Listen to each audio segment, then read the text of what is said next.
Hey Richard, I've managed to find a morning to get this pulled apart, make sure the block's reusable. Excuse me. I'd like to know the mileage on this one. It's definitely the highest mileage one that I have had apart.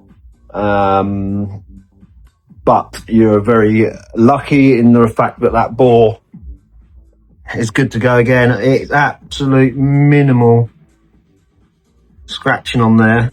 You can't feel it. And then the other bores which don't have a problem, you know, you can see they have minimal scratching as well. So the worst part is that part there, so that part there. But again, you can't feel it. Hopefully, let's get a torch.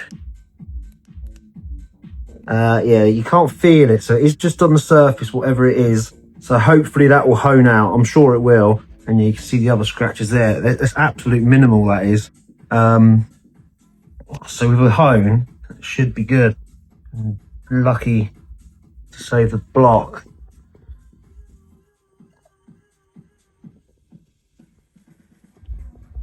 You see there's scores on the other bores as well. And then this one here, you see the peppering. It's like it's had some water or something in there at some point. Again, so it'd be nice to hone that off with the new pistons. So what's happened is ringland fail, which is, I've not seen on one of these before. So the ringland is a bit of piston between the two rings. When you put more boost and power through them, and the pistons are standard, it's typical on the Nissans, the GTRs and the Supras and that, they actually break off. And then what happens, it just floats around in there and eventually the rings give away. And that's exactly what's happened there. So the ringland has broken off of the piston, and it's ended up in the sump. Bit of piston ring there in the sump, and the other bits of piston there as well. Ideal world with putting an oil pump in there, because some of the parts were in the oil strainer. But I'll leave that down to you to make that call or not. The pumps are quite not cheap. I think they're like nearly 600 quid. But for peace of mind, it would be nice to stick a new pump on it, just in case anything's gone through it. But I can pull it apart and inspect it, make sure there's no damage. None of the bearings have contamination on them or anything like parts have gone through. But what I will say is I'm almost certain this is the highest mileage one I've done, because you can see the bearings, you see the copper just starting to show on some of them. Not that one there. The copper starting to show. I've never had one with that before.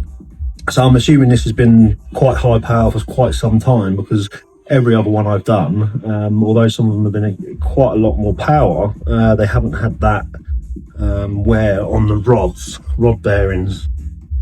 And they're all the same, so it's not something specific to one cylinder. So yeah, I think we got away lucky with this one. I'll get a list together now of all the parts, the genuine Audi parts I'm going to need, like gaskets, bearings and all that sort of stuff, and then give the block a quick home, make sure that mark comes out, and then we're good to go. But yeah, if in the meantime you could tell me the mileage on it, that'd be handy to know, and how long it's been at the current power level.